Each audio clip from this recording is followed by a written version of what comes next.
Welcome to AI Dispatch, your channel for the latest AI videos on YouTube. If you don't want to miss these updates, please like, subscribe, and share. Today's video comes from Y Combinator. The core thesis challenges a foundational assumption in business scaling, that revenue must grow proportionally with headcount. Y Combinator documents cases where startups with fewer than 10 employees are securing Fortune 500 contracts traditionally handled by teams hundreds of times larger. Companies like Giga ML and Legion Health serve as evidence that AI agents can now perform the operational work of entire departments, allowing individual employees to manage workloads previously requiring dozens of specialists. We'll examine the technical and organizational mechanics behind this decoupling. Y Combinator introduces a category they label the 20x company, defined by a specific operational metric.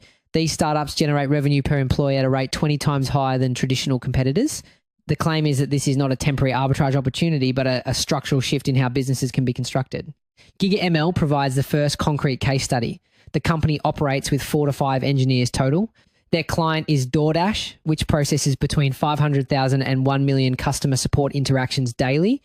Under conventional enterprise logic, servicing this volume would require a large support infrastructure, call center staff, multiple layers of management, and a dedicated engineering team to maintain integrations and handle escalations.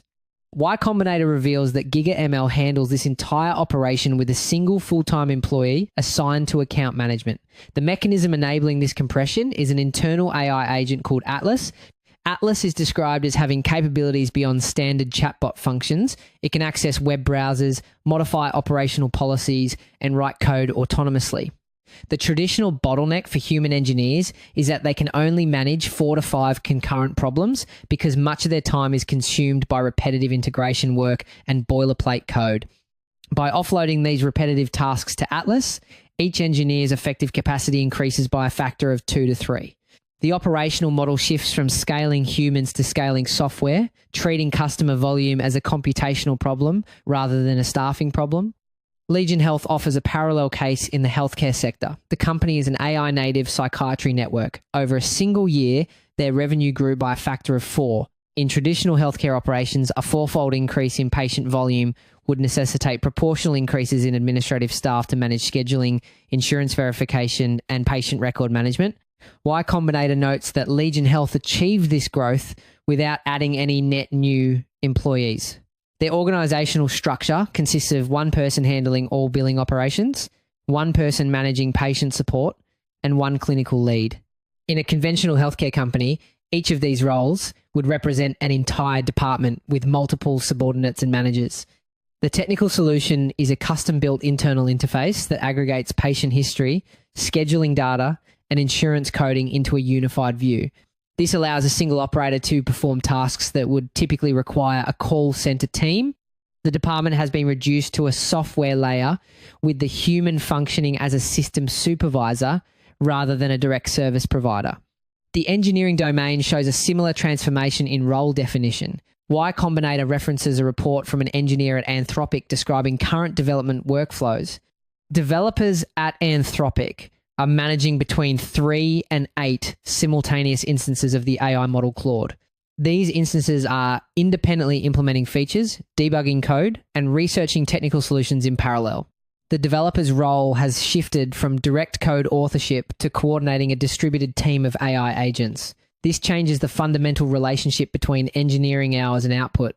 If one human can direct the equivalent work of 8 developers, traditional project planning metrics based on person hours become obsolete. Phase Shift, a 12-person company, demonstrates how this philosophy extends into operational and creative functions. The company competes directly against incumbents that were founded in 2006 and employ hundreds of people. Phase Shift has deliberately chosen not to hire a dedicated designer. Instead, their engineering team uses AI tools to generate front-end design assets. Additionally, the company has implemented a policy that reverses standard hiring practices.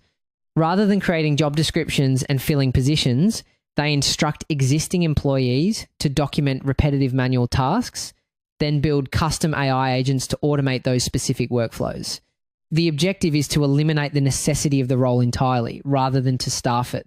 This approach treats organizational leanness as a strategic advantage, where the constraint of a small team forces automation innovation that larger competitors cannot easily replicate. These cases share a common architectural principle. Each company treats internal functions, whether customer support, healthcare administration, software development, or design, as engineering problems to be solved through AI agents rather than human hiring. This approach decouples revenue growth from headcount growth, allowing organizations to scale output without proportionally scaling labor costs. The structural implication is that if a 12-person team can now match or exceed the output of a 500-person organization, the traditional corporate hierarchies and career progression models built over the past century may no longer correspond to operational reality. If you're interested in the video featured in this episode, click the link below to watch the original.